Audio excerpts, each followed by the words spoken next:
Digital privacy doesn't always make headline news, unless, of course, celebrity nudes are leaked or compromising corporate emails are made public. But our relationship to the internet has reached an unprecedented level of connectedness.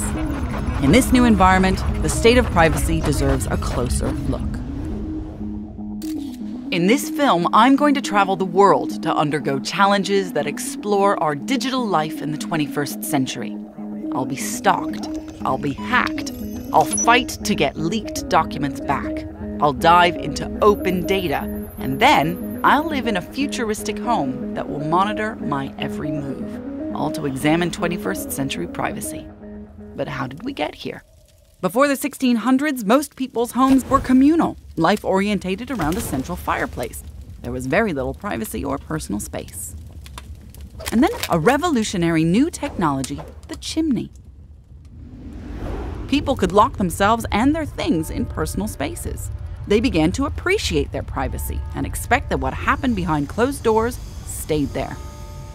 The rich have always had better control over their privacy. In 1890s Boston, Warren and Brandeis were attorneys for the high society. So the next tech innovation came along. Their clients had grown accustomed to letting their hair down behind closed doors. When photographs of their dinner parties landed on the front pages of gossip rags, they were suitably outraged and sued them. They won, and the right to privacy was born. Now that was fine until the next big tech innovation came along and put a device into our homes and our pockets that lets us air our dirty laundry to the world. Our attitudes and the law haven't caught up yet. I'm in Los Angeles to meet Max, a professional digital detective who works with businesses and celebrities to protect their online reputations. I gave him just my name and then challenged him to gather as much information about me from what I'd willingly shared online. Are you ready to go through the box? I'm a bit nervous, to be fair. Let's walk you through it. This is scratching the surface. This is essentially a couple of hours of work. That's pretty deep. You have a pretty sizable digital footprint, and most of this represents media that you put out yourself. You might say to me, well, my life is an open book. I'm not worried about you revealing any of that information. But if I'm looking to go after you and to get you to do something you might not want to do, I'm going to use anything at my disposal to create some sort of psychological leverage. Right, what is that? Now we get into your social media footprint. Right. Okay. Yep, these are all terrible pictures that I took with silly hair and lots of selfies. And places that you go that you Yelp about. So your physical location starts to reveal itself. Documenting yourself and capturing clues that you might not have intended. All of this I've intended. Absolutely all of this I've intended. You've got a grin on your face that says that we're about to dive into... Yeah. Okay, so now we're getting, how did you find all of my addresses? Because you did a registration, because you signed a document, your previous addresses, pieces of ownership, and photographs from the inside. Wow. Oh my gosh. Because now that's on Airbnb. So again, we do the walkthrough of your spaces. Yep. My assets. I'm gaining more and more personal information, including... That's my business addresses, tax exemptions, all of my company business. Yes. Your worth, your finances. Wow. And this goes into a larger question of how companies are treating their technology and their policy, if they even have a policy. Yeah. In many cases, I've seen it's an afterthought. In startup mode, many companies, they hire their developers, and then information policy comes much, much later. But doing it from the beginning, as you can see when you register that domain, when you start creating these corporations, you're starting that footprint. So you need to control it from the beginning. Yeah. And so what we're looking at here is a pile of things that have been indexed, and then over time, as software gets more sophisticated, they'll get more searchable and obtainable. We cast long digital shadows. Imagine the footprint left by a business with hundreds of employees, all with the company email address, all contributing to the online reputation. And this is just data willingly put in the public domain. But what happens when data that isn't for public consumption ends up in the wrong hands? Information we assume is secure, like financial details, credit card numbers, health records, business correspondence. When a business falls victim to a sensitive data breach, the consequences can be particularly devastating. In order to get a better idea of this threat, I'm going to face it head on. I'm going to get my Guardian computer hacked. The first hacker struck at a live telegraph event in 1903. John Fleming was not at all pleased that prankster and magician Neville Maskelyne chose to insert insulting Morse code into his fancy demo. Modern-day hacking started with a phone line. Phreakers, as they were known, spent the 1970s making free international phone calls. In 1981, however, the first phreaker was convicted in the US for hacking. But this hack helped to expose the holes in the phone system. In 1988, the Morris worm hit an early version of the internet, exposing vulnerabilities in this technology. In 2000, the love letter worm infected 10% of the world's internet-connected computers, causing almost $9 billion in damages worldwide. It was a casually created joke by two friends in the Philippines. In recent years, the new breed of geeks are being hired by governments, financial systems, and corporations to both attack and defend. In order to get a better idea of this threat, I'm traveling to Las Vegas. Here, annually, for the past 20 years, international hackers have been gathering to show off their skills and to exchange techniques. We already know what can be learned about me through a legal search, but what can be uncovered with these specialist skills? With my Guardian computer, I'm visiting two hackers.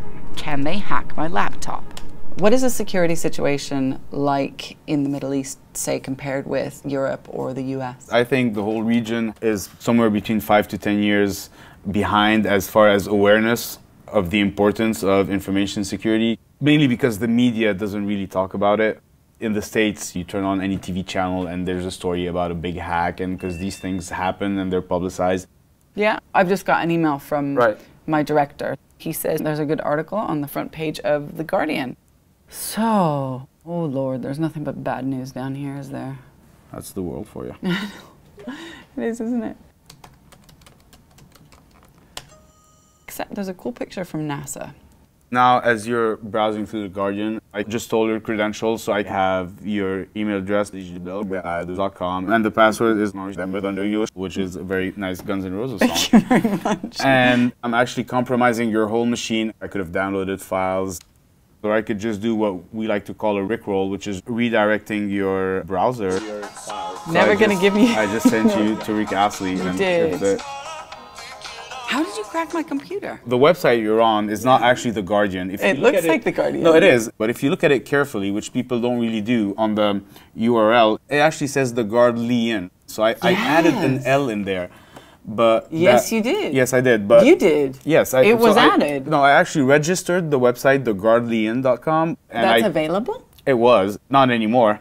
And so I cloned a live version of the actual Guardian website, so you wouldn't know that you're not there. No, it looks exactly, I mean, it looks like The Guardian. And then it's enough to take control of your whole computer because you actually gave me access just by clicking on the link. Okay. I clicked through to the link from a person who sent me an email whom I trust. Well, your Facebook is out there, your LinkedIn is out there, and we can find out who you're associated with, and then we can get their email out of their LinkedIn or their Facebook, and it's a very easy fake. Is it as easy to do this to company computers? It's probably easier because out of 100 or 1,000 people, you know, it's more than probable that at least some of them will click the link. Every year, international hackers converge in Las Vegas to attend a series of conferences, DEF CON, B-Sides, and Black Hat. Over a few weeks, they exchange the latest hacking and security tricks and techniques. We're here in Vegas, kind of in the belly of the beast. Are there any examples of this kind of exploitation happening in the wild? Sure. In the old days, and by old days I mean 5 years ago, we used to do a lot of USB-based attacks where we would drop them around parking lots, and that was really common. So what I want you to do is just sort of plug that in. Yeah. For one, you don't ever want to stick anything into your computer that you don't actually know what it is. Right. At this point, I can do anything I want to your computer. I can do a keylogger, I can download, upload files. And you can see here that we're in the C user Alex's directory. We notice that you have some business files and some personal files. I do, yeah. We're going to go ahead and download those to our computer. I don't want you to have that. So now we could do a lot of things. I could take screenshots from your camera. Of me? Of you. We could record the sound. And then we're able to download a file to your computer. It's moving. And set it to your desktop background. That's a fantastic picture, guys. I've been hacked. Correct. What about for corporations? How are they vulnerable with this kind of thing? We've done a number of penetration tests where we've gone to, our local computer store, we've bought 10 or 20 keyboards, we've soldered one of these devices in every single keyboard, and we've, packed them up in a box and just sent them to the company. And what we've done is, put a fake letter in there that says, hey, we're from HP, we really want you to check out our new keyboard, we're hoping if we give you these 20 free models that you'll buy 10,000 of them down the road because they're so great, please try these out. And nobody resists free stuff. And if you make it expensive enough and nice enough, people will use it. But humans are humans. Is there anything that companies can do? I would say basically it's awareness training. You can have all the firewalls you want and, all the password policies. If they're just going to get online and click on any link that's sent to them, then it renders all of that moot. Sometimes we have to sacrifice some convenience for safety. If it's too good to be true, either in an email format or something you found on the ground or something somebody sent you, it probably is. Wow, it was quite unsettling to see how easy it was to get hacked, but the consequences of getting hacked aren't always destructive. Sometimes it ends up exposing corporate vulnerabilities or flaws that a business can then address and improve upon. Certainly from this hack, The Guardian will be more astute with its domain registration. Thankfully, none of my personal or The Guardian's business data was subsequently leaked online. But what if it had been? How can we start to take control? And what can we do to get information we never wanted to be on the internet removed? There are clearly examples where taking action to remove content from the internet can have negative consequences.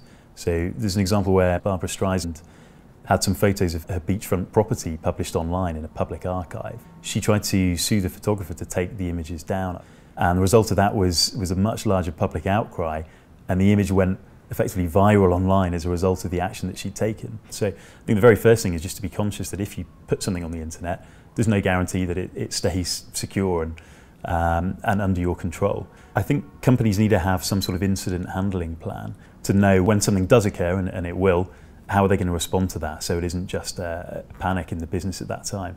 I guess what we see in many companies is they've moved to adopt the new technologies because they bring great business benefit, but they've not thought through necessarily the risks. How do you ensure that that information doesn't make you vulnerable? It really depends on where the data is. So if it's it's linked through somewhere like Google, Twitter, Facebook, there are removal procedures you can go through. But if your data is on a Russian hacker site somewhere, they're unlikely to respond to a takedown request.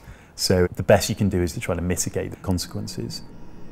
So, for both businesses and individuals, once the information is out, it seems nearly impossible to take back control of it.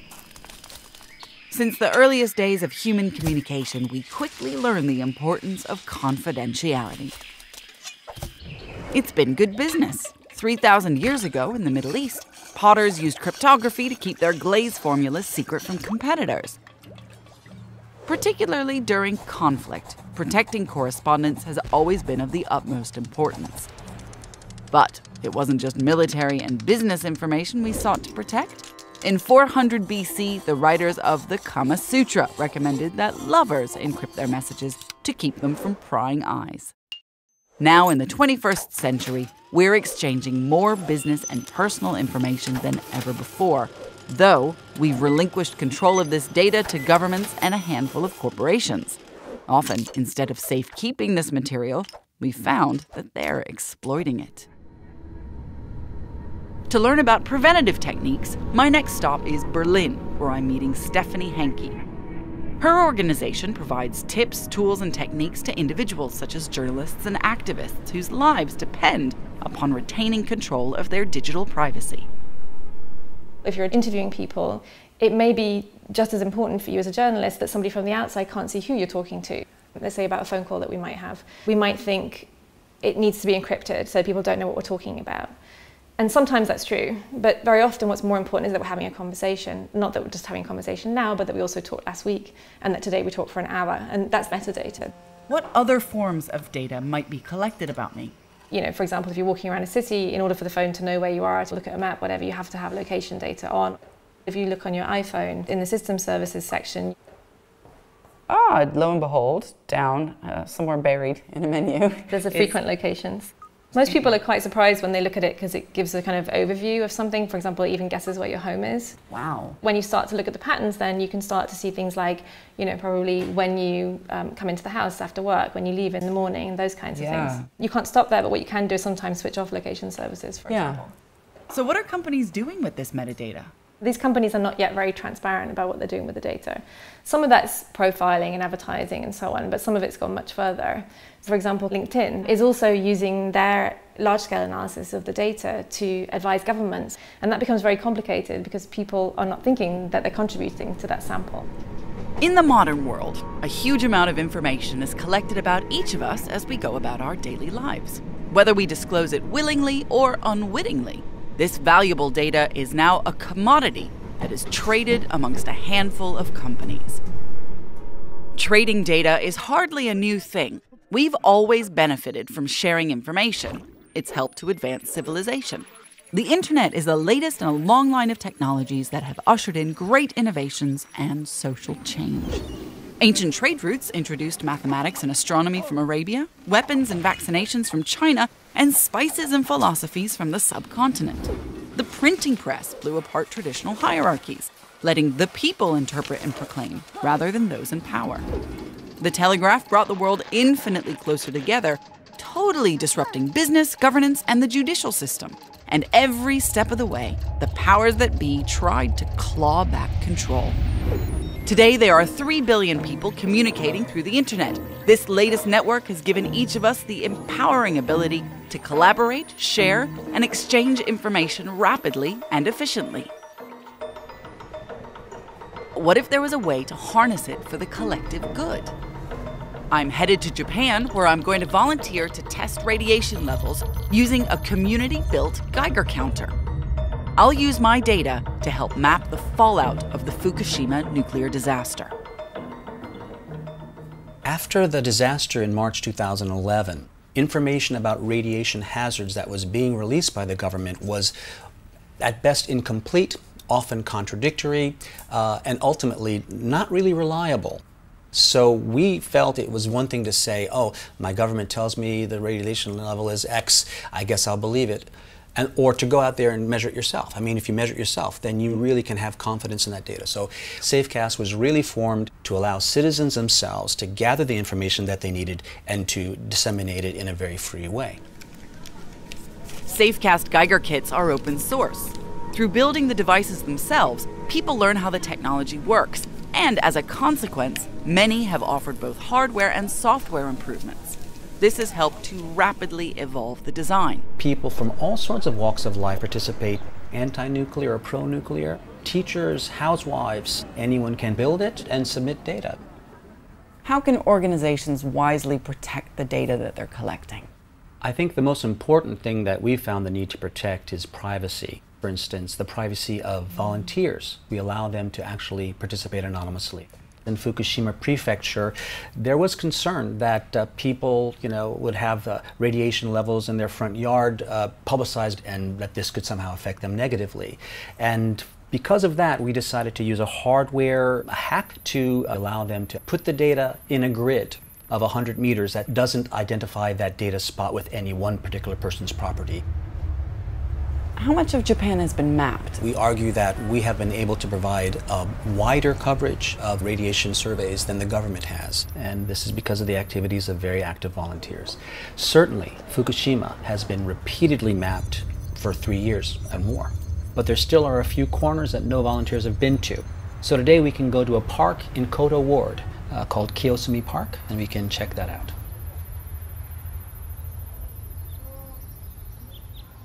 We're looking at 0.1 microsieverts per hour. This is about normal, pretty average for Tokyo.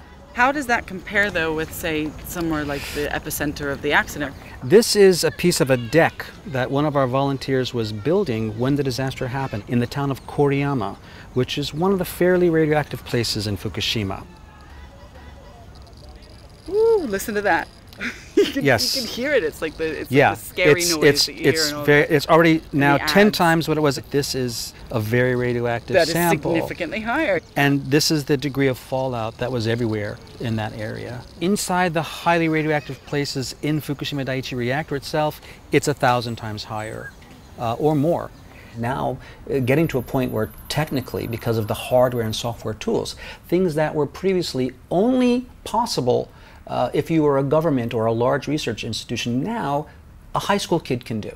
And this is only going to get better and quicker and easier and cheaper. And we are trying to show the potential of that.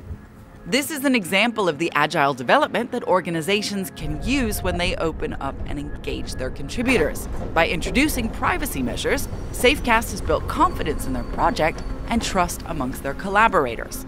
This is an increasingly important consideration, as by 2020, it's estimated that there will be 30 billion things connected to the internet. I'll explore the privacy and data implications by spending 24 hours in a technology-laden smart home. Technology liberates us to pursue things we would rather be doing. It always has done.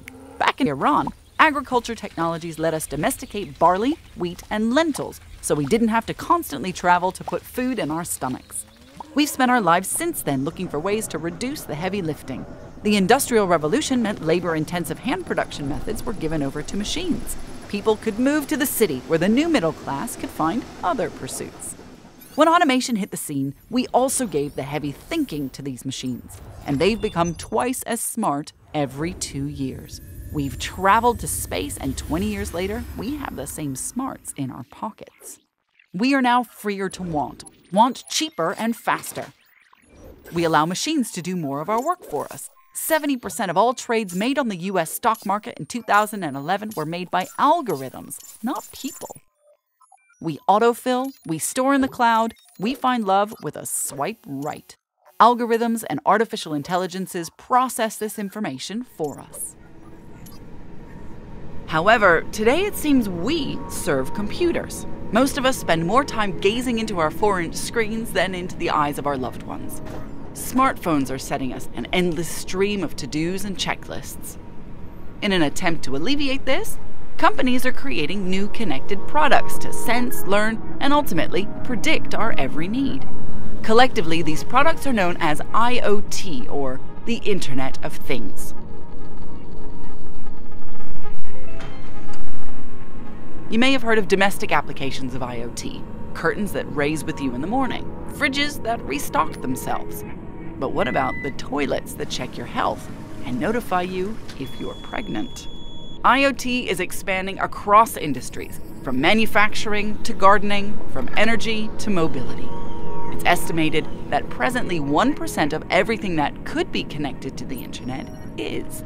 Imagine a world where the other 99% are also constantly sensing, storing, and communicating data about every aspect of our lives.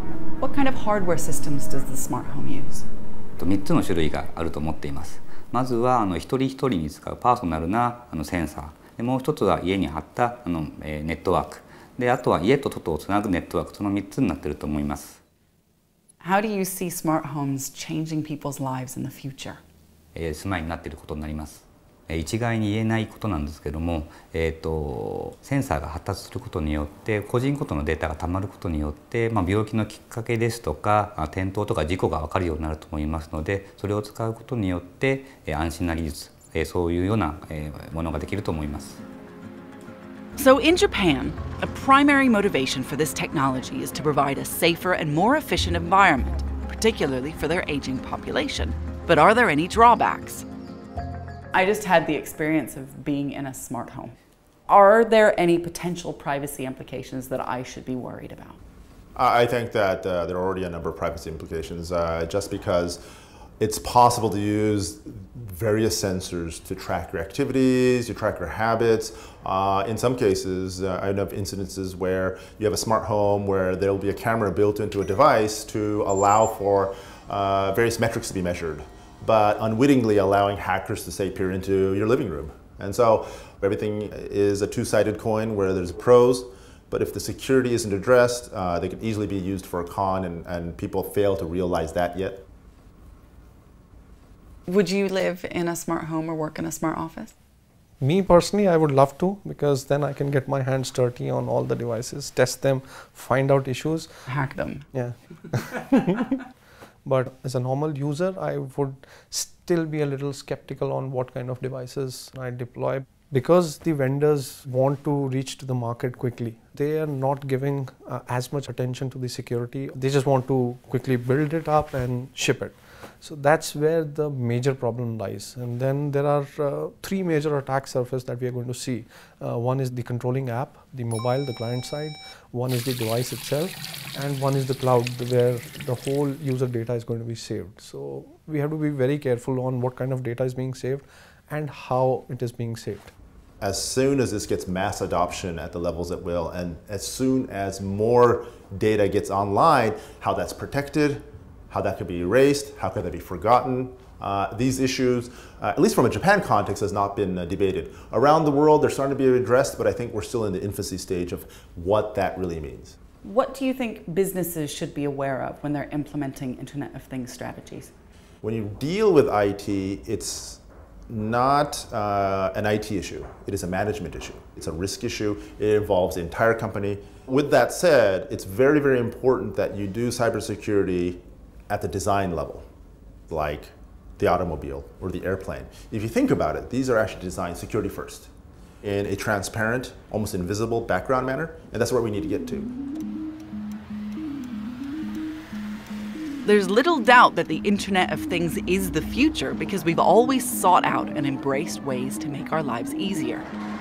But it's clear developers and consumers need to think about privacy, and not just as an afterthought. It might be useful for navigation for my car to know my location, but does it need access to my social media accounts? Does the information that's collected by these devices need to be stored forever? If most of us strive to live in the moment, then perhaps so too should our data. With these devices entering our homes and offices, building trust through ethical use of our personal and professional data will become crucial for these technologies to truly succeed. So, as we adopt digital systems and products to make our lives easier, we each produce exponential amounts of data about ourselves and our businesses. Some we willingly share, but much of it we unwittingly contribute. We are increasingly placing our trust in third parties. Does the data that's already out there need to be stored permanently? Do we need regulation to ensure encryption and data decay? How can we protect our legacy from being exposed and used against us? The responsibility for our security starts with us. It's the domain of personal and professional management. Today, we are at a crossroad. Adopting these systems gives us a huge advantage, but we must take stock in how we manage and regulate them to protect us as individuals and as businesses.